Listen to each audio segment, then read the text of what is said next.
Good morning, friends. Welcome back. It is Monday, and we are here to show up positive for one another. I'm deviating from the programming that we've been on all week or all year with my Cultural Repair Sparks because I just lost my dad. He was buried on Saturday. It was very quick, although he had been ill for some time. And it's just really got me thinking about some other things that really need to be part of showing up for one another in a positive way. In the book, I talk about how sometimes showing up positive isn't about making other people feel better. And, grief is one of those things. It's not that people can or should, or it's their duty to make me feel better. I have a lot of acceptance about the fact that my dad is gone because he would not want to linger in a hospital bed in a care facility somewhere. So I feel a lot of peace. I actually feel a lot of peace and acceptance about the fact that he's no longer with us. That doesn't change the fact that I'm mourning the loss of him, that I wish I had more time to make memories with him, that I wish he had more time with people that he cared about, that I know he wanted more time with. So accepting hard things, when we mourn, we don't just mourn the people that pass. People mourn all kinds of things. When I hit the place in my corporate career where it was time for me to step out and get my daughter through her four-year preschool program and ready to go into kindergarten, I grieved. So much of my identity was about me professionally. If you've been following me, I love what I do. You see my passion, you see this is my calling. And it was hard. It was hard to step away from that and know who I was, because Susie Homemaker was never who I was intended to be. And I grieved. I grieved that. I grieved that deeply. And 4 years ago, my oldest child left for college. And I didn't want to be one of those weepy moms. I worked really hard to swallow that down. And I kept reminding myself of the joy that I had in college and that I wanted that for her. I wanted excitement about what was in front of her and the new friends that she was making and the next step she was taking in her journey. And so when I wanted to just be a puddle of tears on the floor, I would remind myself that this was about her and not me. And this wasn't a grievous moment for her. This was a joyful moment for her. But I mourned.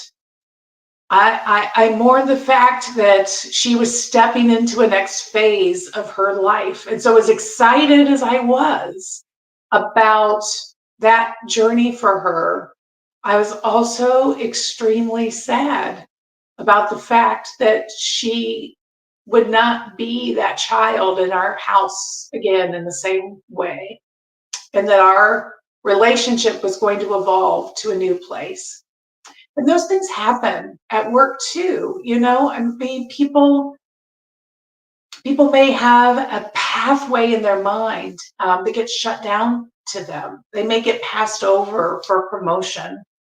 They may get passed over for a project. They may not get the pay increase that they wanted or needed or thought they should get.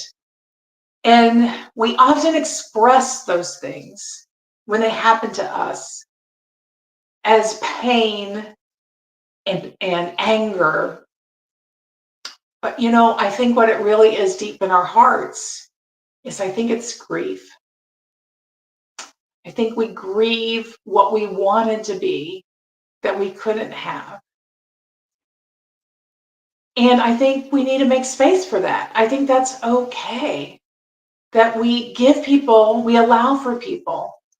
But certainly it helps with us as individuals If we can do the work to recognize that it's not anger and it's not resentment, or it doesn't have to be, that it can just be grief. And with grief, we can also find acceptance, even when it's really, really hard, even when it's really, really disappointing. Because the beautiful thing about us as humans that I tell you all the time is that we are able to manage this complexity within ourselves. I could be joyful for my daughter and sad and mourning. Those things could be equally true inside of me. I could be joyful about getting my child ready for kindergarten, taking time out of the corporate grind to just be mom, but also be grieving, stepping away from this identity that I had and not knowing if I could ever step back into it again in the same way. And in some ways, sunsetting some of the dreams that I had about my own career and progression. And it turned out to be the best thing. The path that I'm on now, this path with you, this is a wonderful path and it excites me so. And I'm doing the work that I love. I'm making impacts in the way that I want to. And I couldn't be happier. Sometimes we can't see. We have to get a little further down the road. But we can also have trust in ourselves and trust in our ability to always reach for what we want and help to generate that in our lives. And that's that agency piece that I teach and show up positive. So I just want us to recognize that there is a place. There's a wonderful, I've been revisiting some new updates in the positive intelligence work that I've integrated so much into my recent year because it's valuable, it's meaningful, it's science, and I love my science. And there's a lot in the new material around acceptance that is so profound and so true. And so in the hardness of any moment, in the hardness of any moment, there is the really hard, the pain of not having time to do more memories with my dad. That is really hard. That is really hard. But there's also a little nugget of peace and acceptance. Of letting go. At some point, I don't get to keep my people. As much as I love all of them, I don't get to keep them forever. At some point, I have to let them go. At some point, I had to let my corporate career, I wanted to be a VP and I stopped before I got there, and I had to let that go and then let life play out a few more beats for the evolution of this next beautiful thing that happened. So I just want to invite you this week to reflect on anger and resentment and ask yourself, what are you mourning? For what does the deeper you grieve? And embrace that grief. You have a right to grieve those things, but you can also accept the circumstances. I accept the circumstances that my dad's time on earth was done.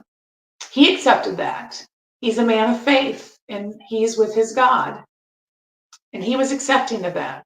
And the people around him knew his faith. And they were accepting of that.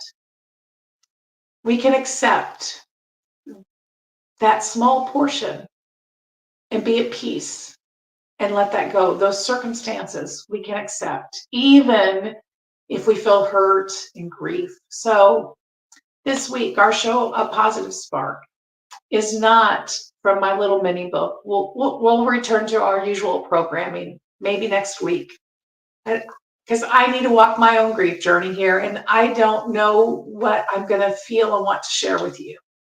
But what I want to share with you this week is I think there's some room for acceptance that can give a little peace to your heart, even in your deepest hurt, anger, or resentment. And I believe you will feel better and you will be a better person, and you can show up in your own life in a better way if you look for where that heart is and accept it. Thanks for joining me today on the Monday Minute. Maybe I'll be more bubbly and back to myself again here soon. But if you listened here to the end, thank you. I appreciate you being with me and allowing me to do the work that I love that includes these 10 minutes with you every Monday. Have a good week.